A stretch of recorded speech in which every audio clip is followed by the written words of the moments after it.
এই সব কিছু থেকে, মানুষের কঠোরতা, আমার উপর মানুষের আধিপত্য এবং ঋণের বোঝা থেকে পানা চাই।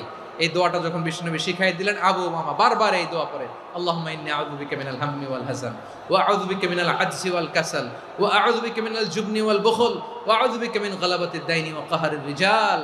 আবু মামা বলে এই দোয়া আমি পড়তে লাগলাম। কিছুদিন পরে দেখা গেল বিশ্বনবীর শেখানো এই দোয়ার বদৌলতে আল্লাহ তাআলা আমার সব ঋণ পরিশোধের ব্যবস্থা করে দিয়েছেন।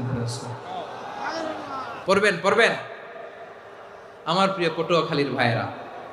বিশ্বনবীর জামাতা সাইয়্যিদিনা আলী রাদিয়াল্লাহু তাআলা আনহুর কাছে এক লোক এসে বলে, হে আলী, ঋণের বোঝায় আমি জর্জরিত, আমার কিছু অর্থ দিয়ে সাহায্য করো। সাইয়্যিদিনা আলী রাদিয়াল্লাহু তাআলা আনহু বললেন, আমি কি তোমারে এমন একটা দোয়া শিখাবো যেটা বিশ্বনবী আমাদের শিখিয়েছেন? এই দোয়া যদি তুমি পড়ো, লাউ কানা আলাইকা মিসলু জাবালিন কাবীরিন দাইনান আদাল্লাহু আনকা, পাহাড় পরিমাণে যদি ঋণের বোঝা